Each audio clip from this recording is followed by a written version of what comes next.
ہم آگے بڑھتے ہیں اور بات کرتے ہیں جناب سندھ کے سیاسی موسم کی بات کر لیتے ہیں۔ سیاسی موسم ہم شام رمضان میں آپ کو پتہ ہے کہ سندھ کا سیاسی موسم ڈسکس کرتے رہتے ہیں، پارا کبھی اوپر جاتا ہے کبھی نیچے آتا ہے۔ جناب ایک بار پھر سے یہ کہا جا رہا ہے جی کہ گورنر سندھ جو ہے ان کی تبدیلی کا جو ہے معاملہ سامنے آ رہا ہے۔ بار بار بات ہوتی ہے گورنر صاحب کی؟ اب یہ پیپلز پارٹی ہی کافی زیادہ اس بات کا اظہار کہ سعید غنی صاحب ہیں، وہ کہتے ہیں گورنر ہاؤس کا جو استعمال ہے وہ صرف سندھ نہیں وفاق کے لیے بھی خطرناک ہے۔ بڑا انہوں نے جو امپورٹنٹ دیا ہے، بڑا جو اسٹیٹمنٹ دیا ہے بڑا امپورٹنٹ ہے یہ۔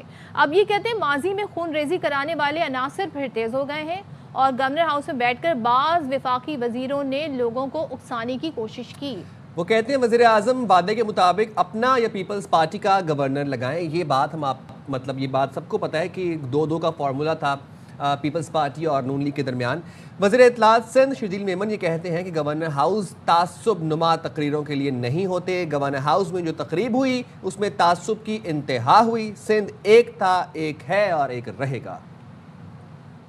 نے یہ کہا تھا کہ اگر سندھ میں نون لیگ گورنر نہیں لگائے گی تو پیپلز پارٹی کا لگائے گی۔ یہ جو وعدہ تھا یہ وزیر اعظم صاحب کا تھا، نون لیگ کا تھا، اپنا وعدہ پورا کریں یا اپنا گورنر لگائیں یا پیپلز پارٹی کا لگائیں۔ جس انداز میں گورنر ہاؤس کا استعمال ہو رہا ہے یہ صرف پیپلز پارٹی کے لیے نہیں، سندھ کے لیے نہیں، وفاق پاکستان کے لیے بہت خطرناک بات ہے۔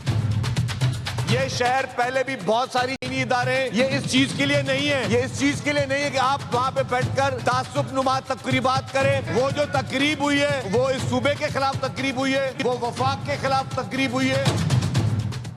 دوسری جانب وزیر اعلیٰ سندھ مراد علی شاہ آج خطاب کر رہے تھے۔ انہوں نے سندھ کی تقسیم کے مطالبے کو مسترد کر دیا اور کہتے ہیں مہم چلانے والوں کو پاکستان دشمن بھی انہوں نے قرار دے دیا۔ سن لیتے ہیں کیا کہہ رہے ہیں۔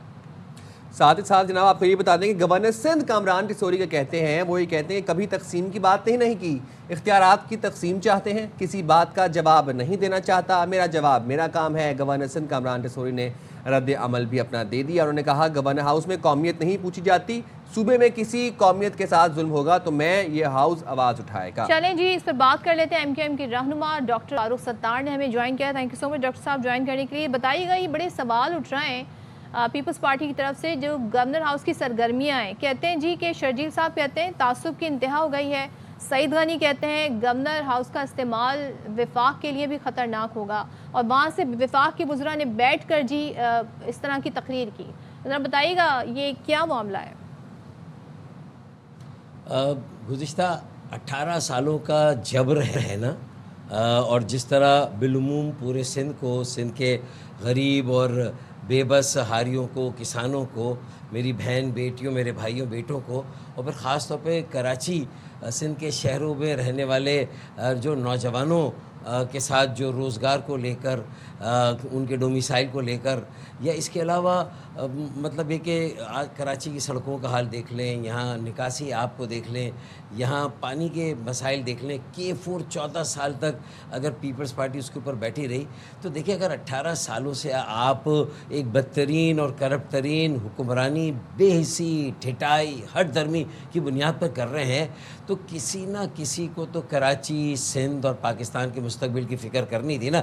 کراچی کے مستقبل کی فکر دراصل پاکستان کے مستقبل کی فکر ہے، سندھ کے مستقبل کی فکر ہے۔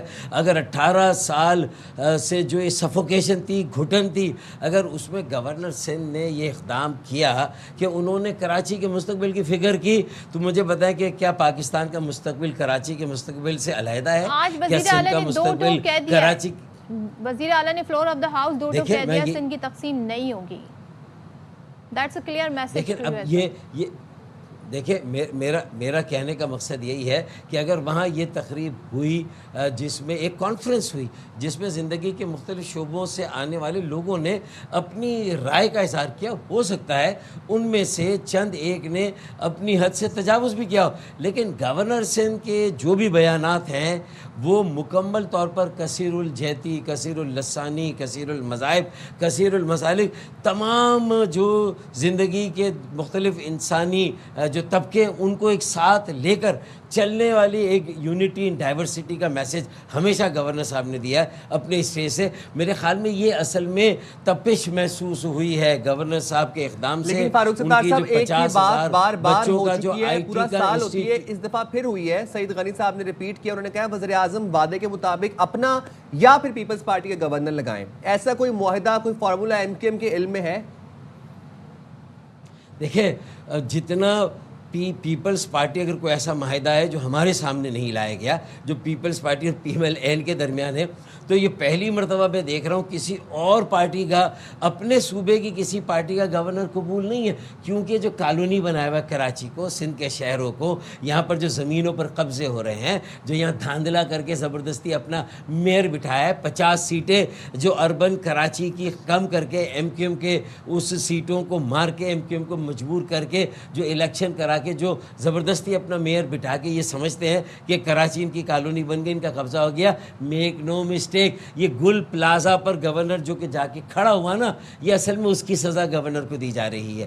گورنر نے کراچی کی، سندھ کے شہروں کی اور لاڑکانہ، جیکب آباد، کشمور، نواب شاہ، وہاں کے غریبوں کی، مفلوق الحال کسانوں اور ہاریوں کی بات کرنا شروع کی ہے نا، تو اس سے جو ہے وہ آگ لگی ہوئی ہے. اصل مسئلہ یہ ہے 18 گورنر ہاؤس سے دیکھیں ایک 18 سالوں یونٹی سے کا میسج جانا چاہیے نا فاروق ستار صاحب. اگر وہاں سے اس طرح کس پر سوال اٹھیں گے تو آپ کا جواب کیا ہے؟ پھر شرجیل صاحب جو سوالات اٹھا رہے ہیں، جو وزیر اعلیٰ جو بات کر رہے ہیں. دیکھیں شرجیل صاحب کو تو، وزیر اعلیٰ کو تو وہ جواب دینے جو گل پلازا کے ضمن میں ہم نے اٹھائے ہیں کہ آگ لگی تھی تو بھائی بجھائی کیوں نہیں، اس کی دیواریں توڑی کیوں نہیں گئی، پروونشل ڈیزاسٹر مینجمنٹ اتھارٹی کہاں تھا، فورنسک لیب 6 سالوں سے بن رہی ہے، نہ اس میں اکوپمنٹ ہے، نہ سیمپل کلیکشن ہے، نہ اس کی مین پاور کو ٹرین کیا گیا ہے. تمہیں 18 سالوں کا تمہیں جواب دینا ہے. گورنر کی سیریمونیل پوسٹ ہے، یکجہتی کے لیے، وفاق کی علامت کے لیے ریاست. تو کیا وفاق اور ریاست بے خبر رہیں گے اگر کراچی میں جو ظلم ہوتا رہے گا؟ جو 14 سال تک آپ بیٹھے رہے K4 کے اوپر، آپ نے عمارتیں بنائیں، گاڑیاں خریدی، دفاتر بنائے، لیکن کوئی کنڈیوٹ نہیں، کوئی کینال نہیں، کوئی لائن نہیں، کوئی پمپنگ اسٹیشن نہیں، کوئی جو ہے وہ آپ نے پانی کا کوئی اس منصوبے پر کام نہیں کیا.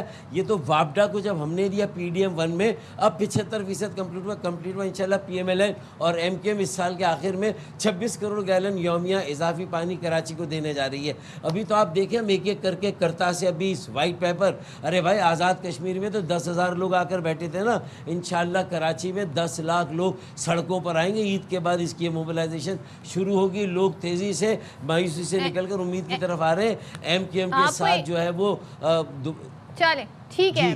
فاروق ستار صاحب آپ کا موقف آ گیا. Thank you so much. Doctor Farooq Sattar sahib اس حوالے سے بات کر رہے تھے جی، انہوں نے تھوڑی اس کی وضاحت بھی کی ہے اور اپنا پوائنٹ آف ویو بھی انہوں نے ساتھ میں رکھا.